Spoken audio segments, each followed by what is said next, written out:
delighted to introduce our speaker tonight. Donna Panapinto is a member of the Junior League of Detroit, to which she transferred in 2006 from the Junior League of Long Beach, which she joined in 1989. She served in a variety of leadership capacities for both leagues, including president and chair of the Project Research Committee. Donna also served on the AJLI nominating committee from 2003 to 2005. She serves on several community boards, including the Michigan Roundtable for Diversity and Inclusion. She's currently the Vice President for Community Investments, Income, and Basic Needs at the United Way for Southeast Michigan. So clearly Donna has a lot of experience that she can share with us, and we welcome her.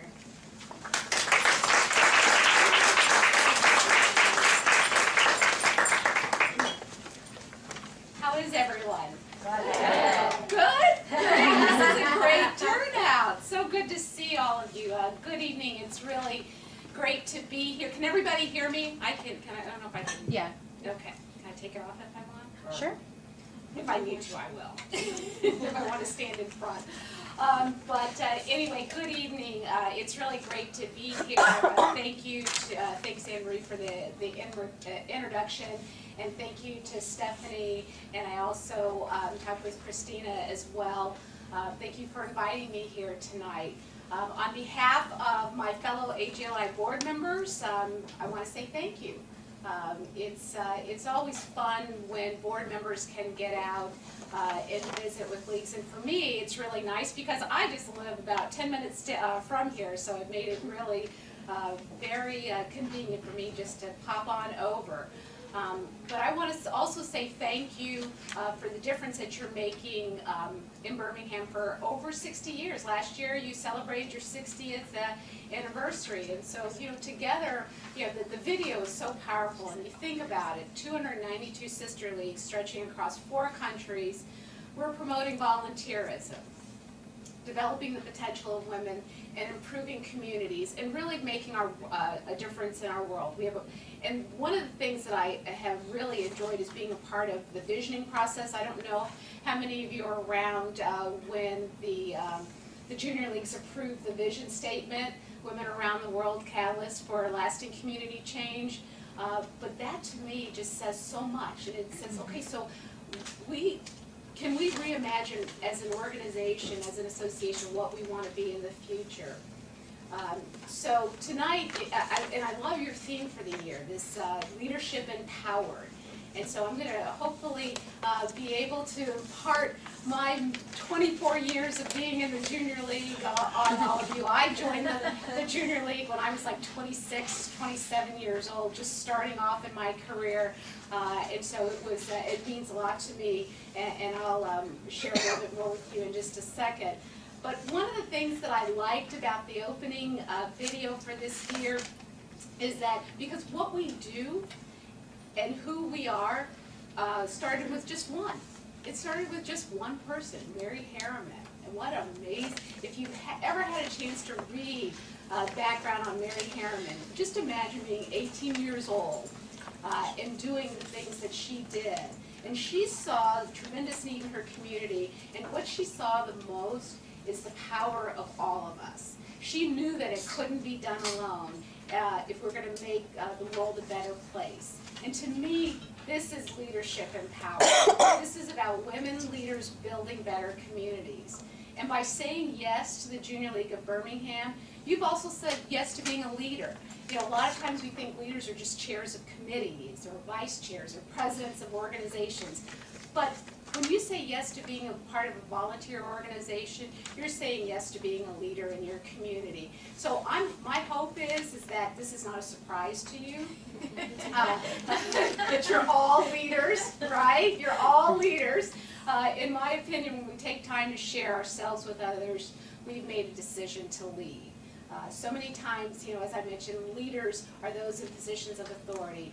But you know what, in my world, I work for United Way, I see leaders every day. I see my staff and my team stepping up and being leaders.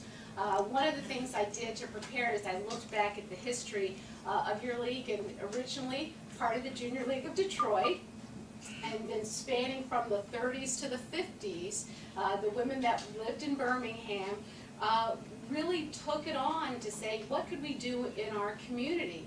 And now you're a league that's 140 active strong.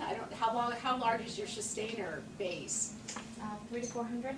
Okay, 300 to 400. So I mean, a really nice sized league. And you guys are focusing on some amazing things. Childhood obesity, the work that you're doing around human trafficking awareness is I'm just really, really impressed to hear about the things that you're doing. And then I know you're involved with community partners that are also funded by United Way, Common Ground, and CARES. And I know that there's a lot of other things that you're doing as well.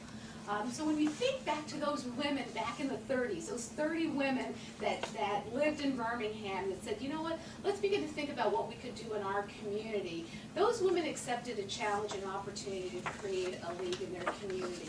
And they made their dream a reality, and it's their legacy that has gone on to empower each and every member to be a leader in this community and to improve it every day. That's leadership empowerment, and that's what we do. That's what we do every day in our communities. So let's take a minute to think about our journey here. It's probably different for all of you. You probably joined for a variety of reasons, but I would guess to say that everyone in this room wants to be of service in some meaningful way, and here's the thing that I think is most important, and you want to be connected. You want to be connected to people who share your vision and your passion. I know certainly that's why I joined the Junior League, and even in the years where it hasn't been, all roses, I stay because of the connection and the passion that I have for the mission of the league. I think most of you have heard the quote by Eleanor Roosevelt where she says the future belongs to those who believe in the beauty of their dreams. That's more than a wonderful sentiment to me. It's really about a calling. It's a challenge to be and do more, and I think that's why all of you are here. You want to do more. You want to be more. Our dreams can shape or reshape the future. So in a lot of ways, when you think about that, we're all dream makers. We take dreams and we make them a reality every day in our communities. We believe in the potential of our members and the future filled with possibilities. That's leadership empowered. So I think about my own journey. And Anne-Marie told you a little bit about it, but what led me here? What led me to the Junior League? And I've been volunteering all my life, and I'm sure many of you do other things besides the Junior League as well. Volunteering is kind of in our blood. And I've had this sense of service since I was a kid. My parents volunteered, my sisters and I were volunteering too. You couldn't opt out in my family. You were all volunteering. So that sense of service and giving back, it goes way back for me. And when I moved to Long Beach, I was looking for an organization that I could really just wrap my arms around and be a part of. And I found the Junior League. And I'll be honest with you, I've had a 24-year love affair ever since, and that's what it is. I can truly say that I love the Junior League. That's 2 leagues. I feel the same about the Detroit League in Long Beach. My closest and dearest friends are there, and we did a lot of great things together, and we're doing a lot of great things together in Detroit. And to be president of 2 leagues, never thought that I would do that. Somehow, being a sustainer, when I came here, someone talked me into becoming active. I'm officially a sustainer as of July this year. Somehow, I got talked into chairing a committee. So I do not know how that happens, but I am officially a sustainer, and I told them I am staying a sustainer. But one of the things that I thought about when I was getting ready for this is when I was a provisional in 1988, I was provisional, became active in '89. Like I mentioned at the beginning, I think I was 26 years old, 27. I was just starting out in my career. And so I wanted to learn. I was hungry for training, how to run a meeting, how to speak in front of people. I was petrified to speak in front of people. You wouldn't know it now. I love to talk in front of people, but my knees would knock, everything. And I thought, what? I need to learn how to speak in front of people just for my career. And the Junior League was a safe place to do that. but also as I got more involved in the league, I felt too this obligation to help other women, to help other women be all that they can be and develop their potential. And it really links back to my work. You know, there is not when someone asks me about my work or asking me about Junior League, I always say, and I've been with United Way just as long. I've been with United Way 25, I think it's going on 26 years. 3 different United Ways, 3 different communities. And I would not be in this position here at this United Way if it weren't for what I learned in the Junior League. I credit the Junior League every chance I get for what the league has given me and what the women around me have given me over all of these years. And so I'm sure all of you have a story to tell. You know, what were your hopes and your dreams when you first started? I know there's some new members, provisional members in here tonight. I'm sure you have lots of hopes and lots of dreams about, you know, what this experience will be about. And for those of you that are in the league and have been in for a while, what are they now? How are you empowering each other? You know, we use the word empowerment a lot, but how are we really doing it?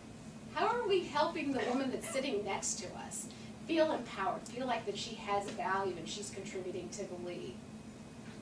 There's a quote that I found. U.S. Supreme Court Justice Oliver Wendell Holmes said, "Many people die with their music still in them. Why is this so?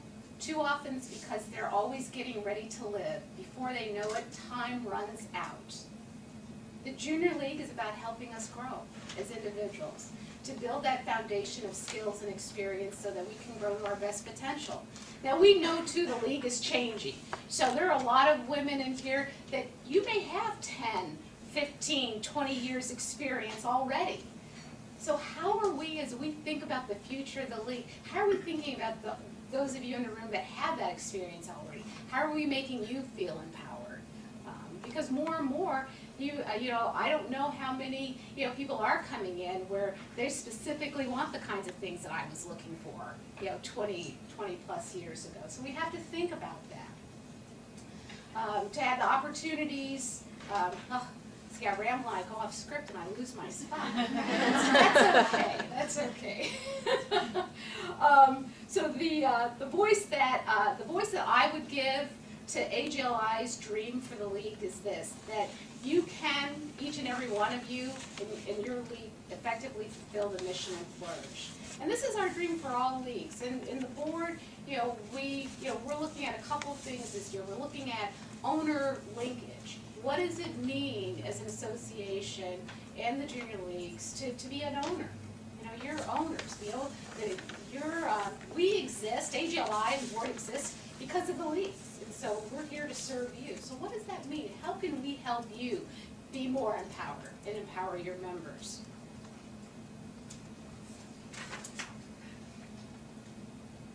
So that's our dream for the league, to help you be as effective as possible.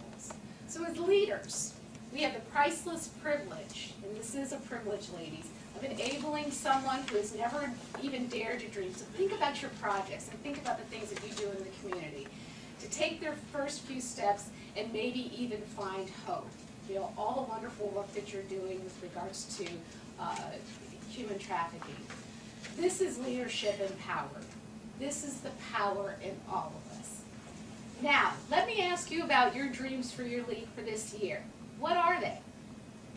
How will you realize those dreams? Think about the committees that you're on. Think about the roles that you're going to play. What do you need to do to have a membership that feels valued and empowered? Individually now, how do you see yourselves, your league? What are your individual dreams? What do you need? What do you need to feel empowered? Sometimes we forget that. We have to think about, what do we need? What feeds us? I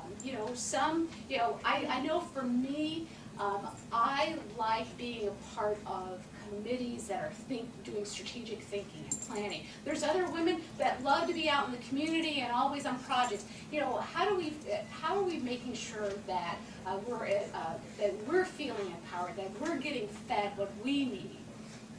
And then how are you going to empower others? How are you going to empower the community? can't forget this is ultimately about the community, right?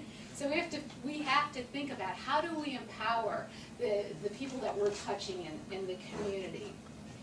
So I want you to think about this. And I was going to say write it down, and you can either think about it or write it down, but one thing that you're going to do to empower others this year, just think about that for a minute.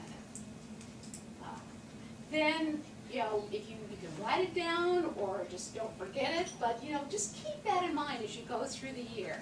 And, a few months down the road, kind of give yourself a check. How am I doing? Am I doing everything that I can to empower others? So with leadership empowered, yes, like the video said, it does start with one woman. It also starts with a dream, with a hope to do good for others. It includes taking risks. You have to take risks. It's looking at possibilities, being a catalyst for change. It also takes passion and heart. It takes a lot of heart, ladies. You don't give up your time unless you put your heart and your passion into it. And something that it also takes, it takes love. Remember I said that I've been in this 24-year love affair with the Junior League? Well, it does take love. And when we love what we do, we can truly lead others. There's a quote, how am I doing on time?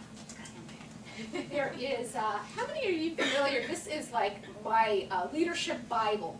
Kouzes and Posner, Leadership Challenge. How many of you are familiar? Everyone should have this. It is a fantastic book. I think I have 2 editions of it. But Kouzes and Posner have done just some fabulous work on talking to leaders throughout the country for years. And they were talking to a general, U.S. general, retired general, about how he would go about developing leaders. And this is what he said. When anyone asks me that question, I tell them I have the secret to success in life. The secret to success is to stay in love. Staying in love gives you the fire to really ignite other people, to see inside other people, to have a greater desire to get things done than other people. A person who is not in love doesn't really feel that kind of excitement that helps them to get ahead and to lead others and to achieve. I don't know any other fire, any other thing in life that is more exhilarating and more positive than love is, a positive a feeling than love is. So as you look to the coming year, my dream for all of you, be inspired by each other, learn from each other. Remember that there's power in all of us. And lastly, love. Thank you.